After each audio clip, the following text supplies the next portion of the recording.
community-wide quarantine to limit the spread of the virus, carrying out international cooperation, forming a WHO-China joint mission to conduct field research on the virus, and so on. I have elaborated on these measures in the press conference held at the Chinese Embassy on February 17. These measures are proven to be effective. As the WHO-China joint mission found out, the epidemic in China peaked and plateaued between January 23rd and February 2nd, and has been declining since then. They also found out that there has been no significant change in the genetic makeup of the virus, which means the danger of the virus generally remains at its original level. According to the team's estimate, measures taken by China have averted a significant number of the infection cases. Throughout this arduous process, the Chinese people made a great sacrifice. Doctors and nurses work around the clock with little time to have a cup of tea. Community workers selflessly take care of their whole neighborhood, including possibly infected people, despite the danger of infection.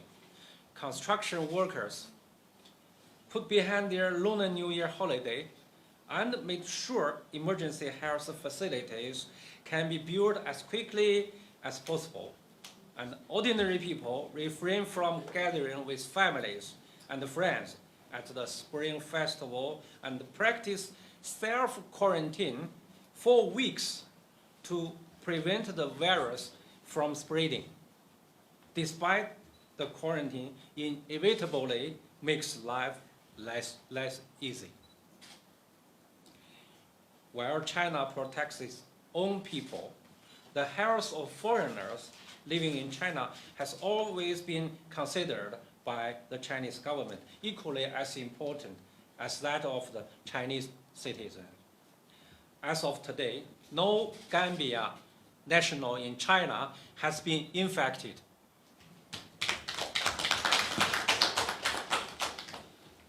And among over 10 million foreigners living in China, the infection number is controlled to as low as 29. And these patients all get proper medical treatment. Until today, it is still unclear how the virus came into being.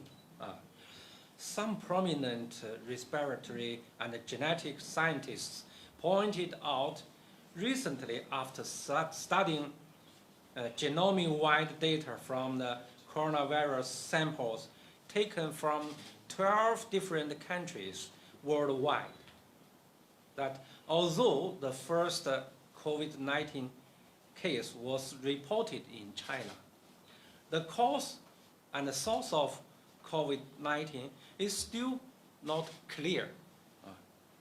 To further trace the cause of the disease, more scientific research and international joint efforts are needed. We should all respect the belief in science. We should all respect and believe in science. And we should remember what the WHO Director General Dr. Tedros said. The infodemic these days are more poisonous than the epidemic itself.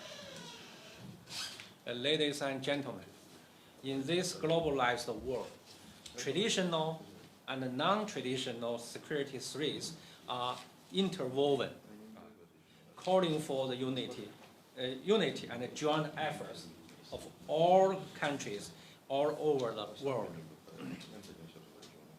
Virus knows no national border.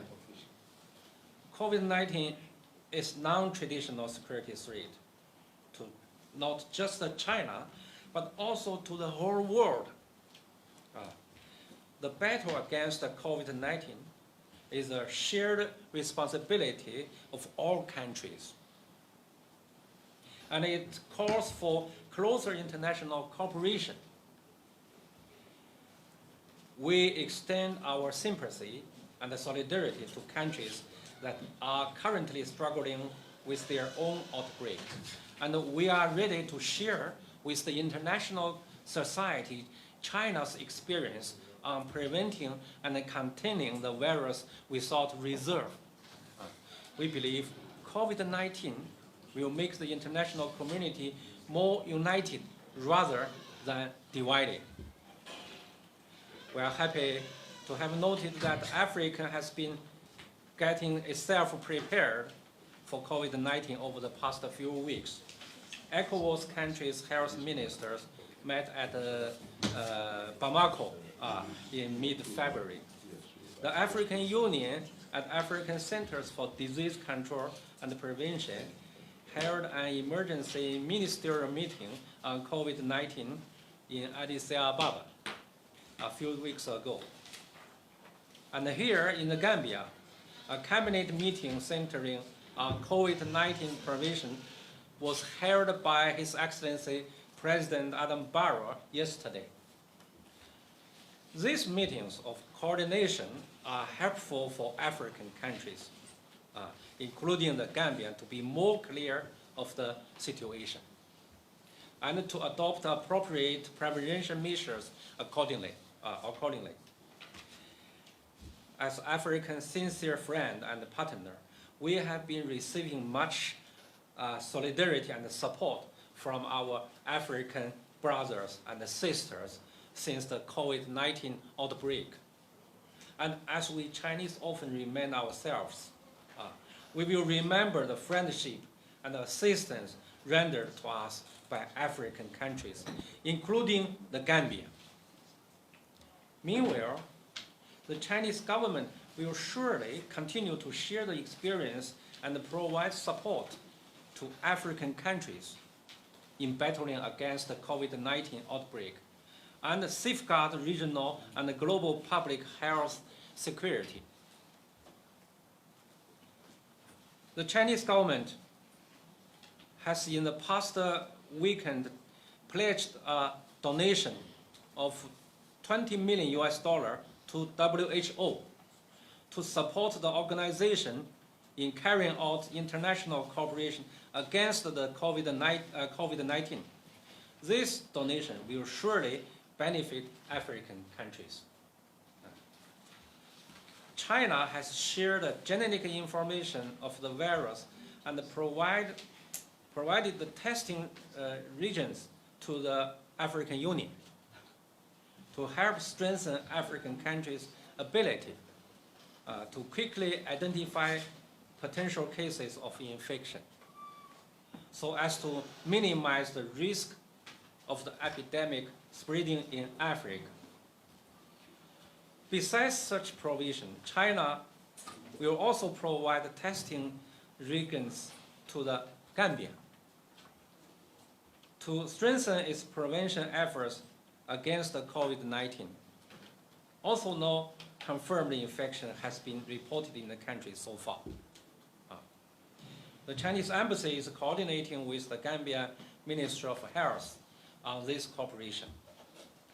Furthermore, China's National Health Commission will soon organize Chinese experts to provide a video conference for African countries, including the Gambia, so to share China's technical experience on COVID-19 prevention and control, and answer relevant questions raised by their African counterparts.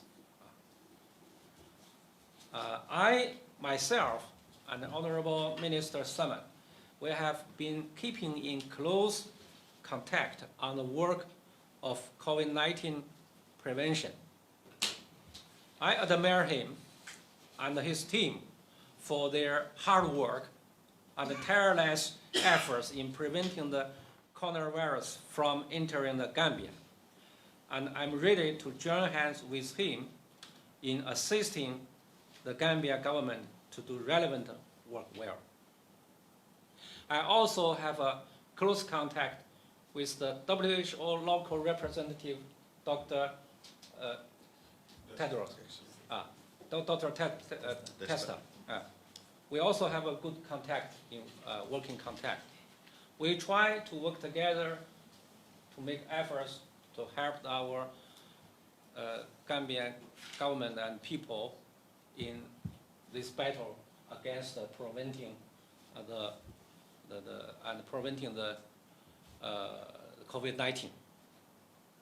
Today, the Chinese embassy handed over 2 medical proposed vehicles and a batch of health equipment and supplies to the Gambia government. I believe this in some way reflects the vision of building community with a shared future for mankind, which called on by our President, His Excellency Xi Jinping. The Chinese embassy and the Chinese medical team here will continue to closely cooperate with Gambia government and its development partners to better help safeguard the health and the security of the Gambian people. Thank you very much. Thank you very much, Mr. Excellency, the Ambassador. I now invite Honorable Usman Silla to give a statement. Beautiful stuff. And to give an update as to what they are happening.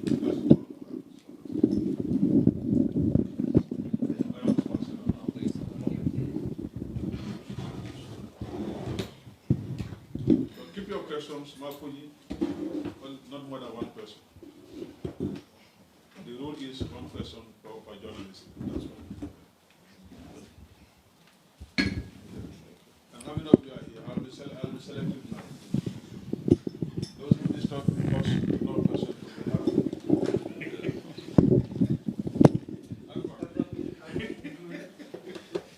Yes, thank you very much, Mr. Moderator. Modou Njai, the Director of Health Promotion and Information at the Ministry of Health.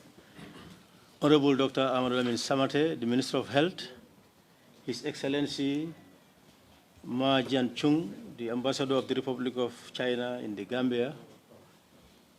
Dr. Desta Turune, the WHO country rep. Director of Medical Services, Dr. Bitey, Mr. Jaite, the PS, Minister of Health, and all the directors, heads of units of the ministry, and the members of the press. As you know, the world is confronting with an outbreak called the COVID-19. It is christened to COVID-19 from coronavirus, but we're still using coronavirus, according to the scientists. It started with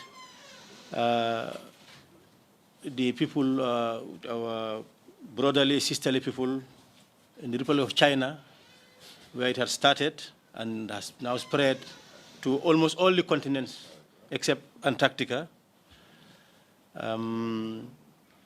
WHO declared it as a matter of public health emergency on the 29th of January. I think since then the ministry started to put things together in response to this outbreak. And as a committee, what we did was that we felt that this is not only a matter for the Minister of Health. Although they should be taking the lead, they should be coordinating any effort around preparedness and response to this outbreak. But it is not a matter for them alone. They need support. So as a committee, we felt that we need to be proactive. And what we did in our oversight functions, or our oversight powers, was to invite the minister on the 7th of February to come to the National Assembly to provide us with an update. And not only the oversight body, but to the population of the Gambia through the body. Because by then, there was a lot of confusion. People they don't know. People did not know what this virus is all about. And there were so many rumors, myths around it. So we felt that it's important for us to invite the ministry and the minister in particular to come with his team to come and provide an update. And this they did to our satisfaction. We really appreciated the efforts they started. at the time by issuing a press release to that effect, informing the population that there is this outbreak and what to do in terms of avoiding being infected by the virus. And that also made some measures. They came up with some measures by establishing a committee, a technical committee, to be helping them in the coordination efforts. So as a committee, we said that we're not going to stop there. We decided to also embark on inspection and assessment visits to selected points of entries or borders, and also isolation and holding centers that the ministry designates for the purpose of attending to suspected and confirmed cases. This was done on the 3rd and on the 4th of last week, 3rd and 4th of March. We went round. We started with the seaport, Banjul Seaport. As you know, vessels come to the country, and then they go to countries where they might have been affected by this virus, and they might have come into contact with people who are infected. So it's an area, it's an entry point that needs focus. We went there to see what is in place, because what we wanted to do is to determine the state of preparedness of the Gambia. There we found that some measures are in place, but also challenges. We took note. From there we went to the Banjul International Airport. In fact, there all the necessary measures are in place as far as the airport is concerned. But we understand that the fact of the matter was that the thinking at the level of the ministry was that if any possible source would have come from the airport, given that the countries that have reported suspected and confirmed cases are far away, and anybody coming from those countries must have to pass through the airport. So the level of preparedness at the airport is really superb. It's really appreciable. So as far as the airport is concerned, the necessary measures are in place. So from there we proceeded to Jiboro, and at Jiboro, that is where we found challenges. And I think all these things will be captured in a report which we will share. I'll talk about it briefly also. From Jiboro, that was we made it 2 days. So the second day we crossed to Amdalai to see what also obtains. And this visit was planned immediately before. It was on a Saturday that we planned this visit as a committee. And on Monday, in the evening, Senegal confirmed suspected cases. So you can see. So when we went to Amdalai, so we felt that Amdalai is an area to really focus on. Of course, there we found, in fact, before we went there, that evening, the Honorable Minister was also there, and his presence, resulted in improvements in terms of measures in place. So when we went there, we also found readiness in terms of screening of travelers that are coming into the country. So, but there are also challenges, but these are challenges that are not insurmountable, that we can address. So I want to inform the population, the country, and the partners that this is a matter that needs the support of everybody. And following our tour, our oversight engagements, we have prepared a report. The report is ready, and I believe that before the end of the working day, it will be on the desk of the Honorable Minister. It's addressed to the Honorable Minister because this is the focus is the Minister of Health. The report will be on his desk, and we'll share it with the WHO, all the partners, even the Chinese embassy, given their efforts, given their support. All the partners and the media press also, you'll have a copy of the report, which contains recommendations. I just assure you that the efforts are in place. There is no cause for alarm. There are a few challenges that we can address, and I think the report has highlighted them. We would need the support of partners.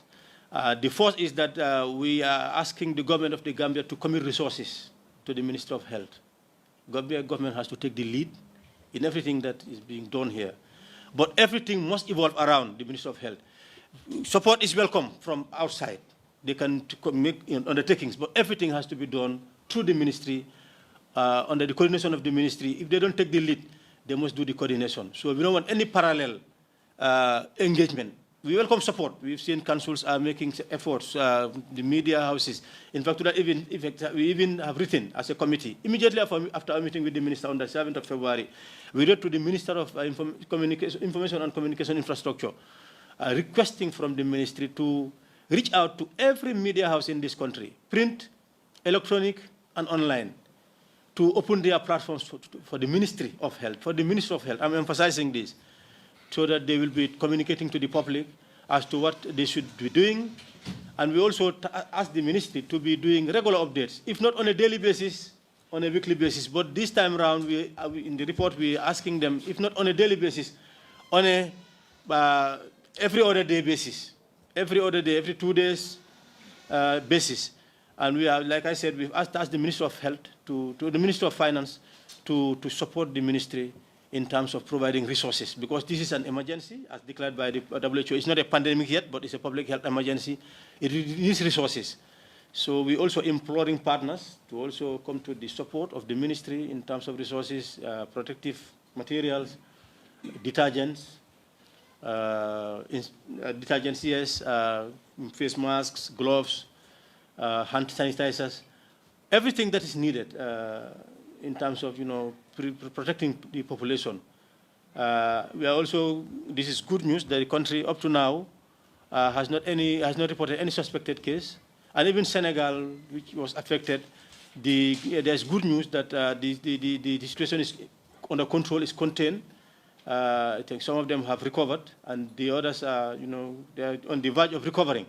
So there is no cause for alarm, but there is also no cause for complacency. There is no need for, we shouldn't be complacent. We have to be vigilant.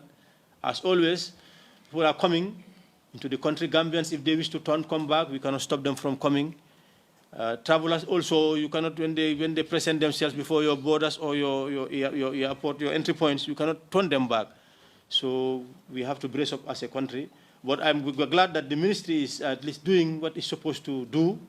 And then it's just those weak points that it needs support, and then this support should also come from the outside. So they are in this, they should be taking the lead. That's our emphasis. It's the Minister of Health that should be taking the lead. No person, no organization should be doing anything in isolation, in the absence or independent of the Minister of Health. Everything has to be done under the Minister of Health. All support has to be given to them. And this is where we are. We have this report. We'll be sharing it with you. Thank you very much. Excellent. This is a good one. So I think we now move on to the last speaker. Let me allow the mics to be arranged in front of him.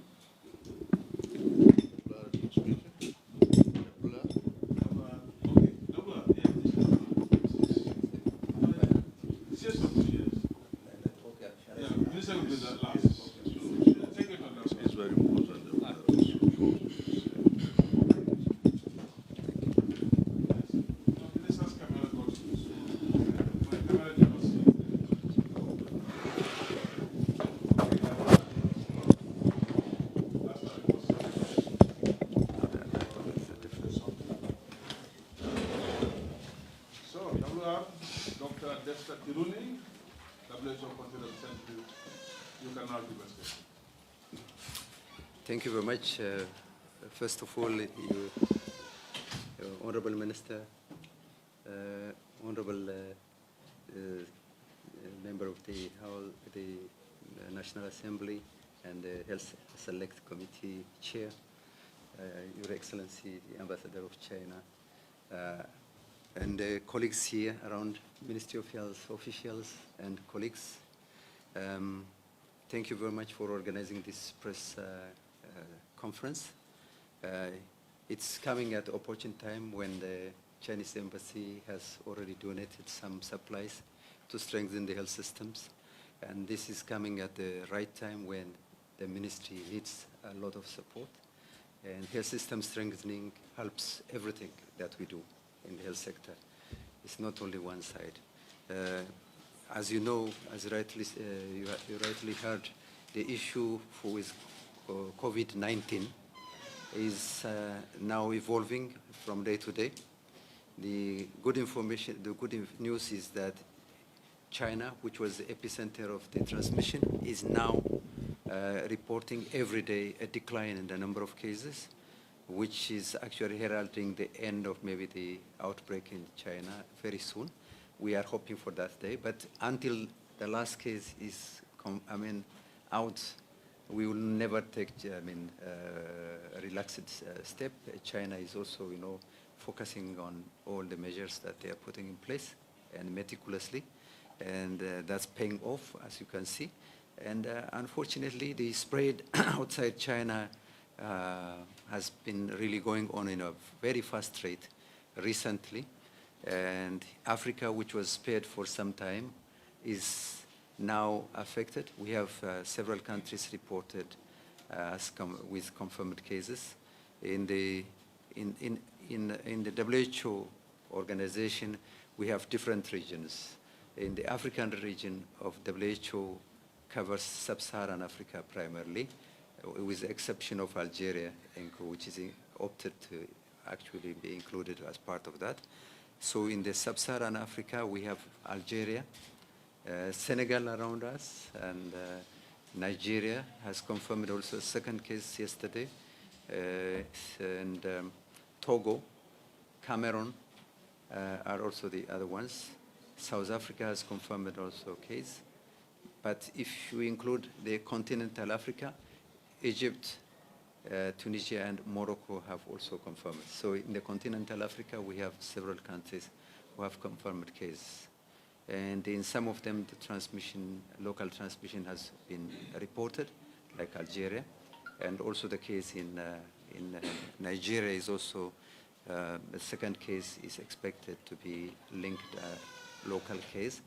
So this shows us that any moment we might be also another country that will be reporting a confirmed case. So there's no reason to be complacent because China is reporting a declining number of cases. That does not mean the end of the transmission of COVID. So many countries around the world are actually trying to struggle. They are struggling to cope with it because initially the response was a bit relaxed, but now they have tested the waters and cases are actually increasing where very few cases were reported. So the secret for this response is actually putting the appropriate measures in place as soon as possible, making sure that the gaps are filled so that in case we have a suspected case, we know how to handle that, test the person. And if the confirmed case is reported, then we know how to confine and contain that without spreading it to others.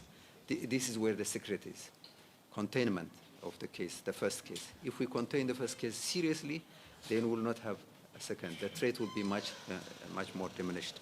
So as you have already heard from the Speaker of the House, from the National Assembly member, government has put in place all the measures at the ports of entry.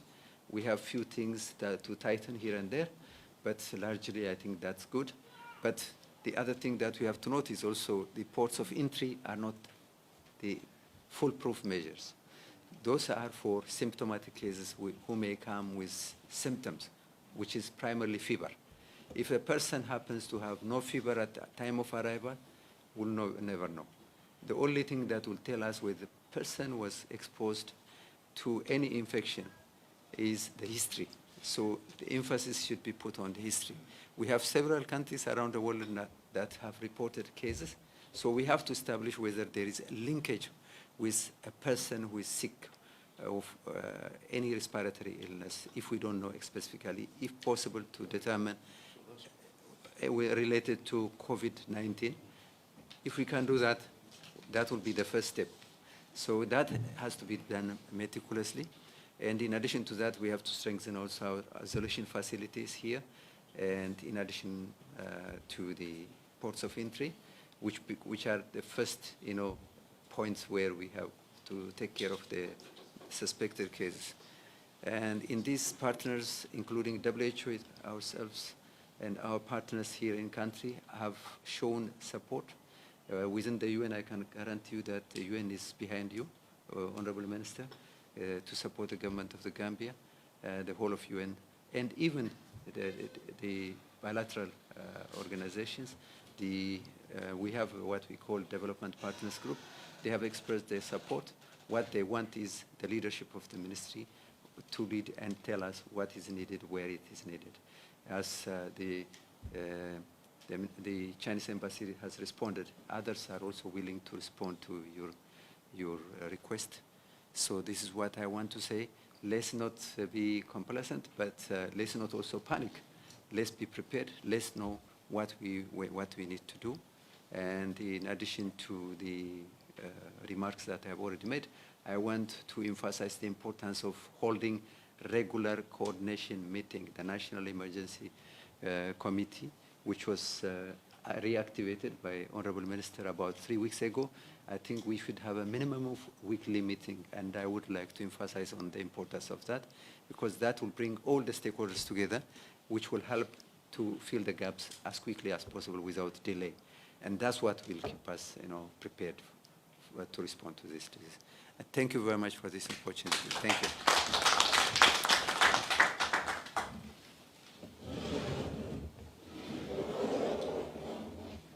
Oh, sorry. It's very flimsy.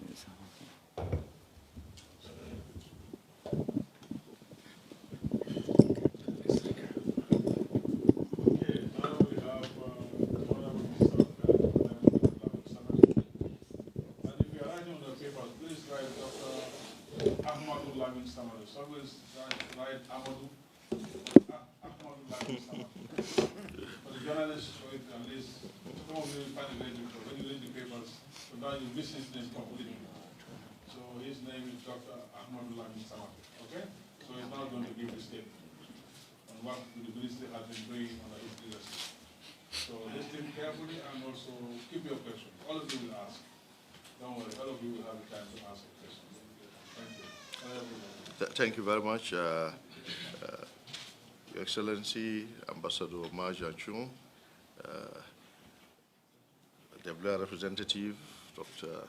Tiruni, Honorable Silla, Chairman of the House Select Committee for Health, Women, Children, Disaster and Humanitarian Affairs, the World Bank representative here, Dr. Sam Mills, our partner, various directors, various members of the Ministry of Health, members of the media fraternity. We are again here to give you an update of what has been happening since the onset of the coronavirus disease in the world. We are all aware, since the detection of the coronavirus has been the responsible agent of a particular type of pneumonia in China in December, and the declaration by WHO as an international health emergency in January. All countries have been on their toes to review the situation and to react accordingly. Gambia is not an exception to that. In the Gambia, we had met with partners. The team in the Ministry of Health did meet a number of times. We met with partners internally, and we came up with a press release to inform the general public as to what was happening and as to what the ministry has done so far and as to what the ministry intends to do. This was widely circulated. Other press briefings were made. Our teams had been very active. The team of health promotion, the team of the epidemiology and disease control unit, the team of the Public Health Unit, and the ministry itself at the central level, and all the units of the ministry were brought on board to participate in our response to the outbreak of this disease. Equally speaking, we also included the clinicians in various health facilities, various regional directors, and so on. The team from the ministry equally visited the points of entry. High on the agenda of that was the airport, because as the honorable member mentioned, most people come to the Gambia through the airport. And we know most countries that had cases, people entered from other countries. So the entry points became very, very important.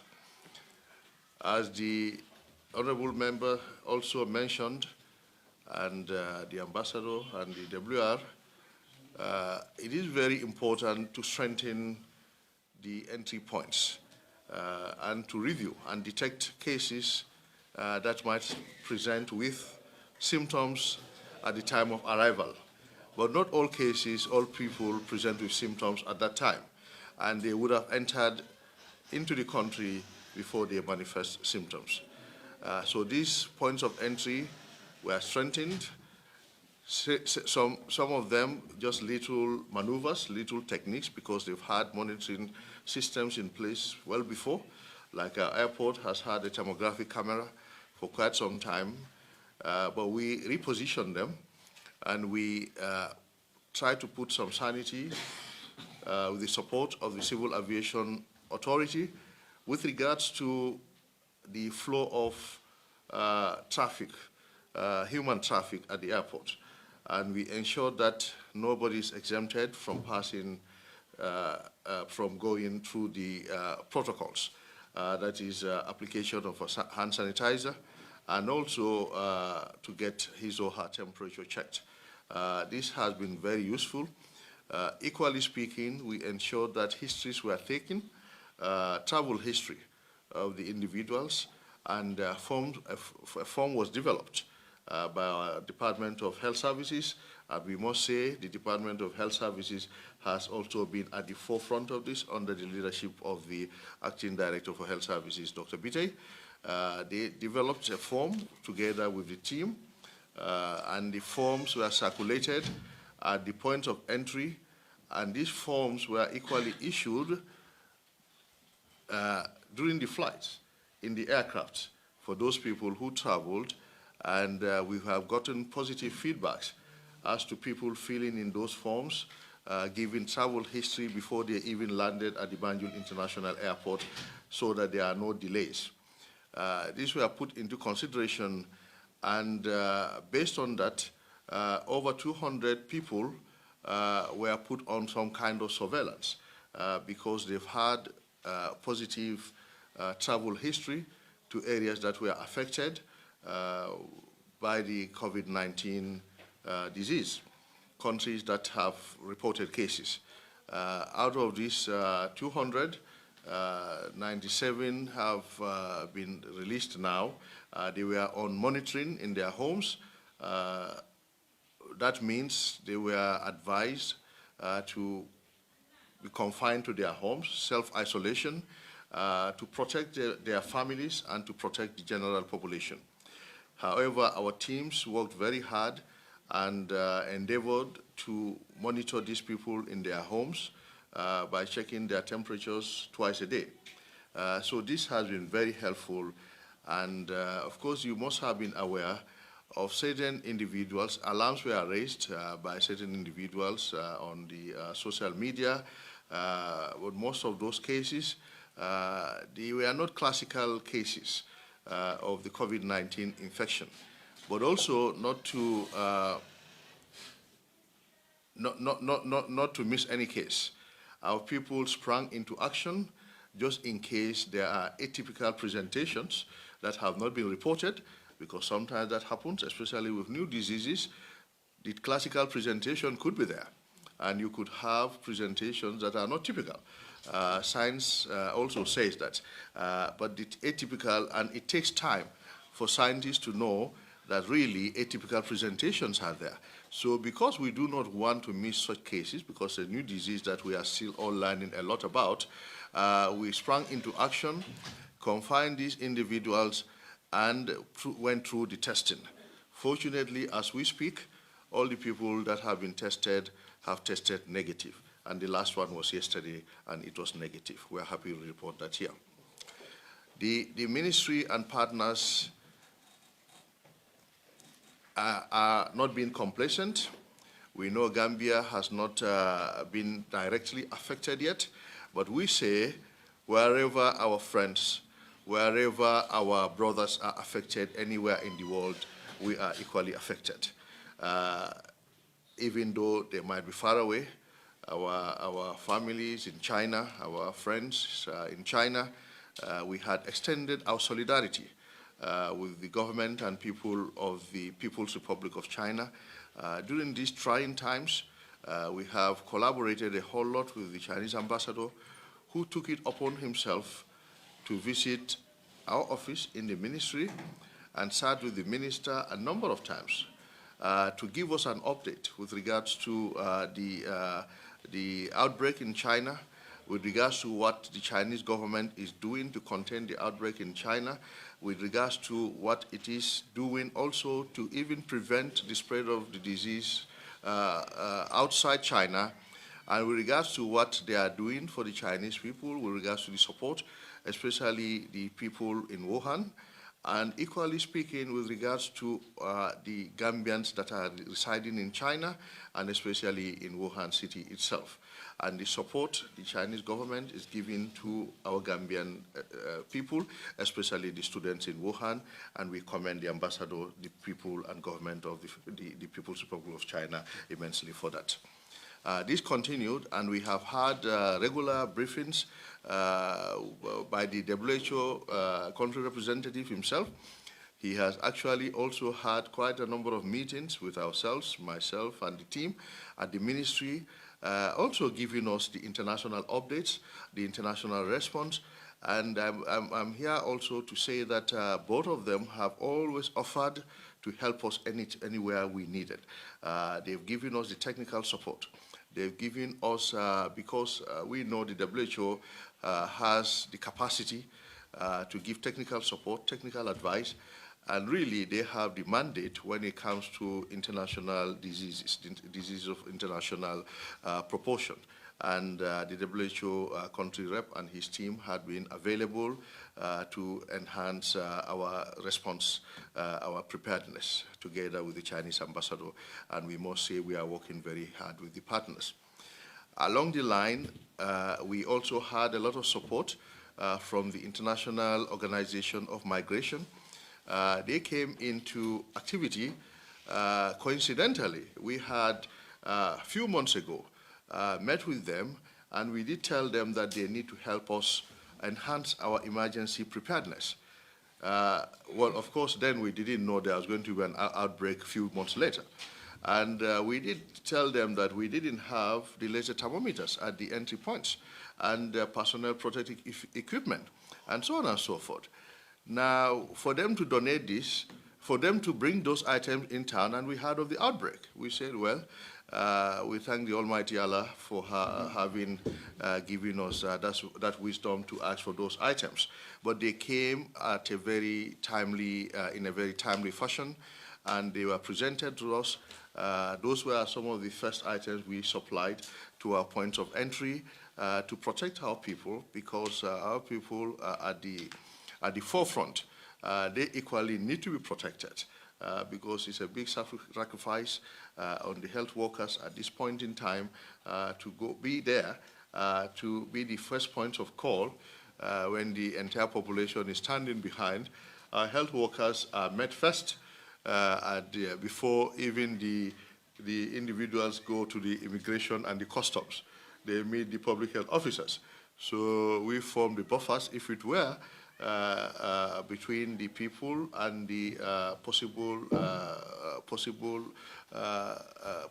infected people. So our people also need to be protected. So the personnel protective equipment are very useful, and we got some from the IOM.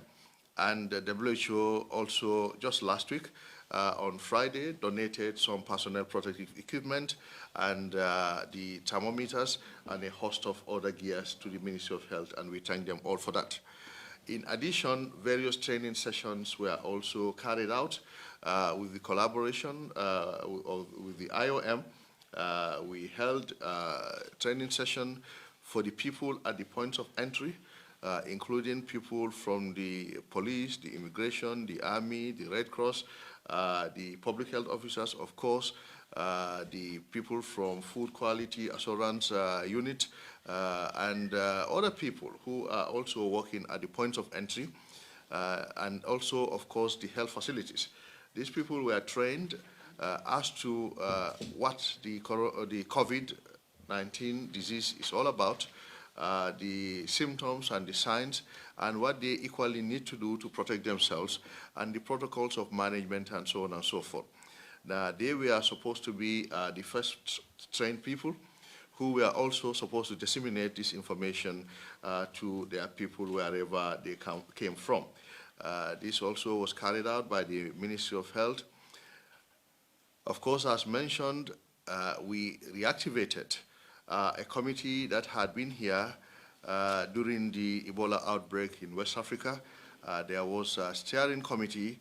Now we reactivated that committee and even expanded the committee and renamed it the Health Emergency Committee.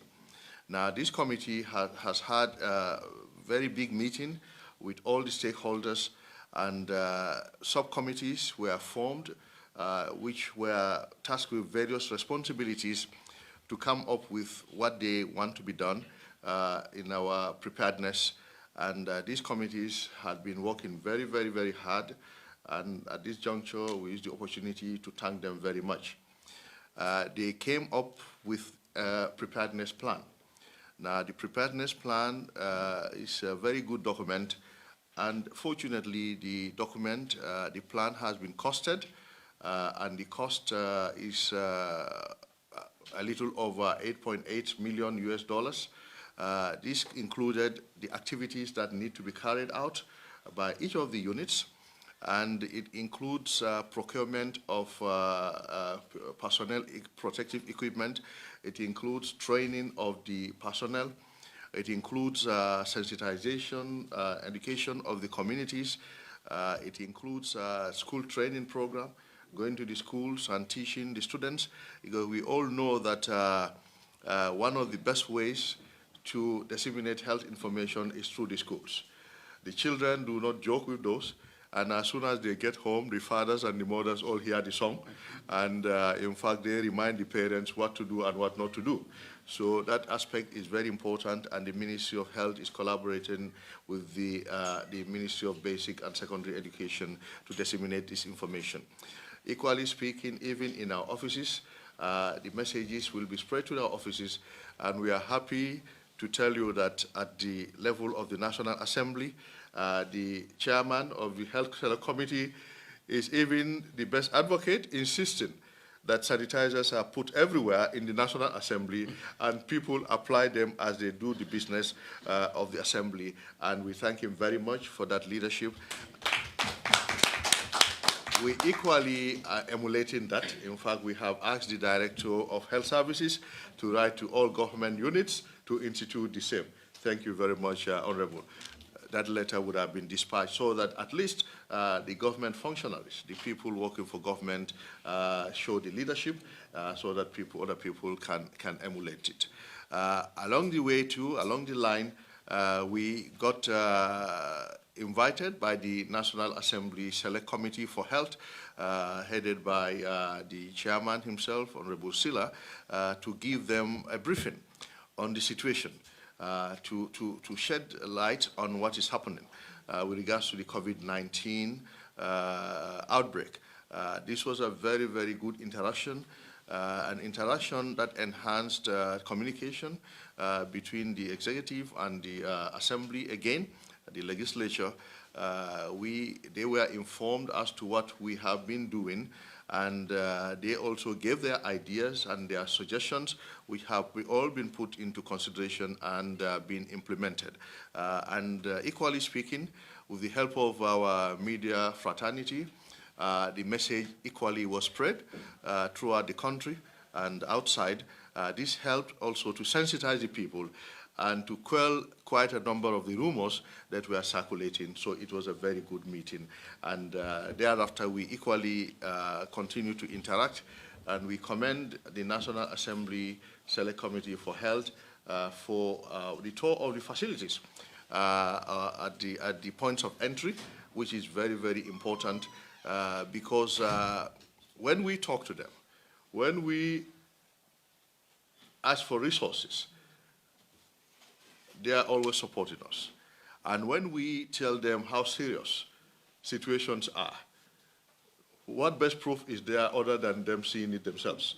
If they've seen it themselves, they say, this and that the minister and his team are talking about is exactly. In fact, they might even say it's even worse than what they said.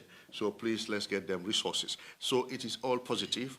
It is all in the same spirit of moving things forward. And the recommendations will be taken seriously.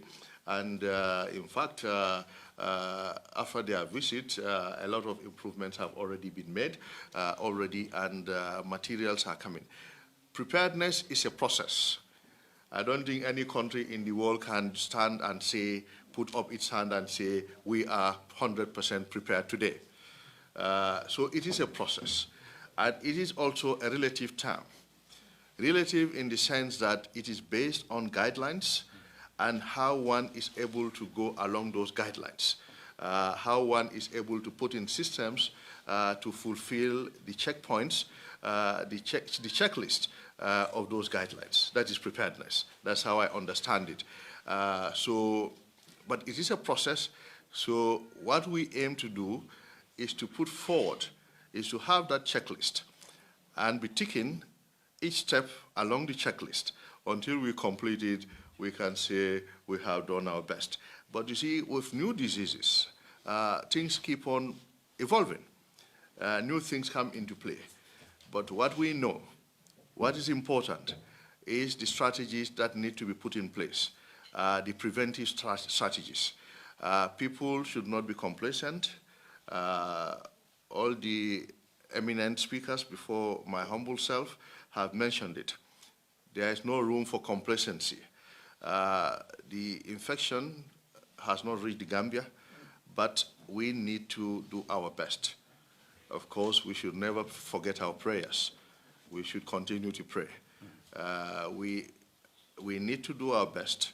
The little strategies, hand washing with soap, ordinary soap is good. Let the hands be clean. Application of hand sanitizers, making sure that we don't touch our faces, especially our nose, mouth, and eyes, with unwashed hands, making sure that we follow the etiquettes of coughing. When we cough, we turn away from people. We use tissue paper to cough on or sneeze and discard it immediately and carry out hand washing. These are all very, very important. And we also certainly want to advise the people who come from areas that are affected to come up front and to seek for help. The idea is not to ostracize. The idea is not to stigmatize. The idea is to help the individual so that if the person is infected, it can be detected early. And when it is detected, the person can get help early. And equally speaking, protect his or her own family who would have been at risk. Because some of the infected people were actually infected by family members because of the contacts. So this is why we want people to come. However, we've been having quite a number of reports, people trying to hide when they come from affected countries. They misinform the people who take the history. They hide the fact that they came from affected countries. And we have heard of people also even taking in antipyretics to try to control a fever, even if they knew they have fever before they land at the airports. And I think those are all not helpful because that could put their own health at risk. But at the level of central government itself, there's no room for complacency. The president, the cabinet, the entire government is concerned. We have had series of meetings. Yesterday, there was a cabinet meeting that focused a lot of attention on the COVID-19 outbreak, a lot of discussions. Cabinet was briefed. The president had been briefed a number of times with regards to what was happening, and he has given his support, political support, and he had asked the Ministry of Finance to give us all the financial support that is necessary. Yesterday's cabinet meeting was an extraordinary one that focused a lot of attention on the COVID-19 outbreak. And at the end of the day, the Ministry of Finance was tasked to give us 100% support with regards to that. And we are happy to announce that yesterday the Ministry of Finance disbursed $4.1 million for the initial preparedness. However, I'll be quick to add that it also came from the Ministry of Health budget that was approved before, and I hope they replace it from that one because it's supposed to be a special support and not from our budget. Equally speaking, the partners, the WHO has said that they are ready to support, and the initial support that came in could be augmented if the need arises.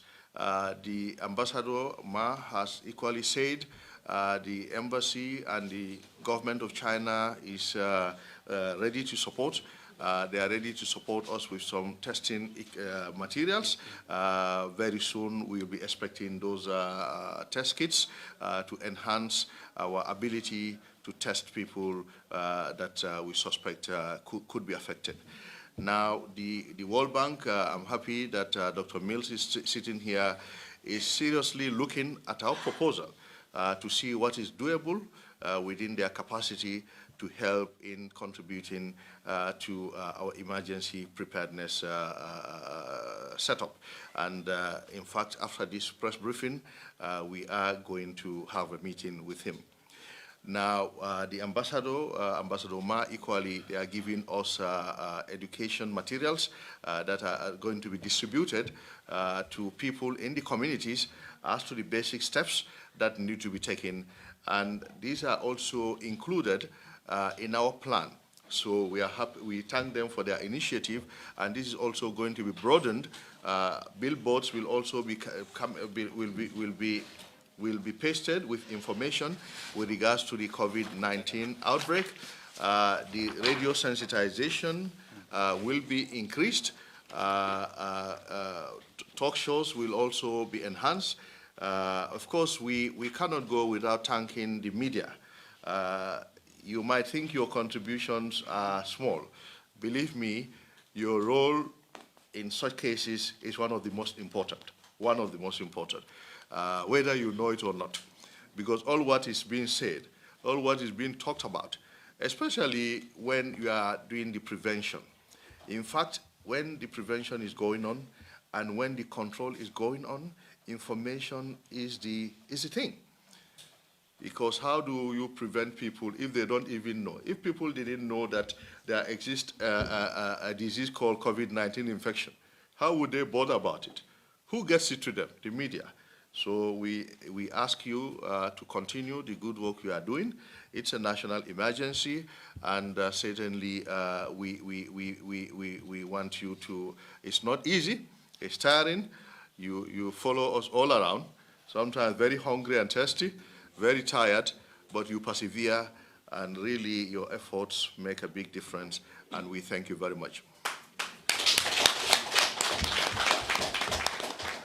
We also want to thank the people of the Ministry of Health.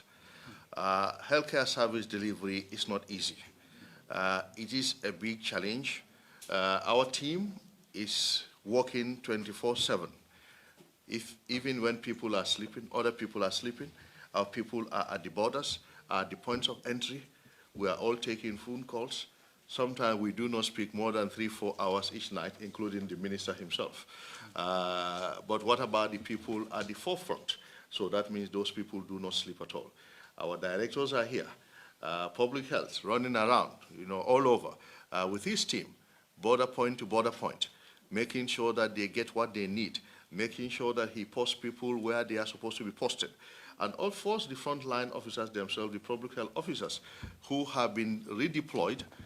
Some have been redeployed from various levels to go and enhance service delivery at the points of entry, working for long hours under difficult conditions.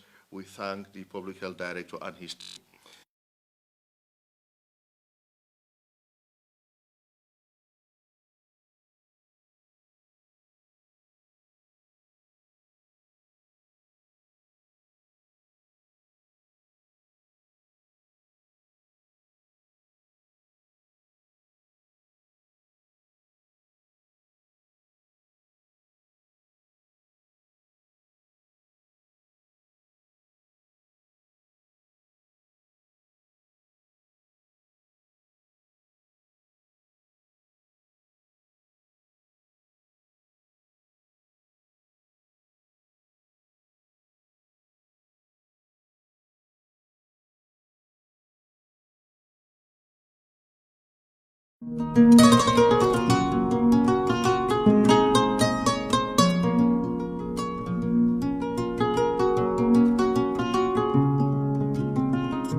Yaran yilla domoro kadiyaten boy jannon sikes restaurant sa nakko be ninna dimbal nimbe domoro kala janno domoro seneyata adiyata topotoro fanan kendema bije luntan during tamala abeka domoro ki janni adi manda wala de teka we bijele anim fanan ka fadi jang ikono e fa e ka fa minne ko pastry anim bakery iko fanan be kalele badde lomba conference lomba workshop lomba ye fo fendin lon dunia kono domoro betama nyillom international o toda number 1 amanke ba domo la jandama e sa domo jang is atariya wo mu kubandi sa nakko sa futandin oto sa nakko be mu sikes restaurant ndama nan janna mu yat ni manje dorom bijam aban CK's Restaurant, known for best quality food and customer satisfaction.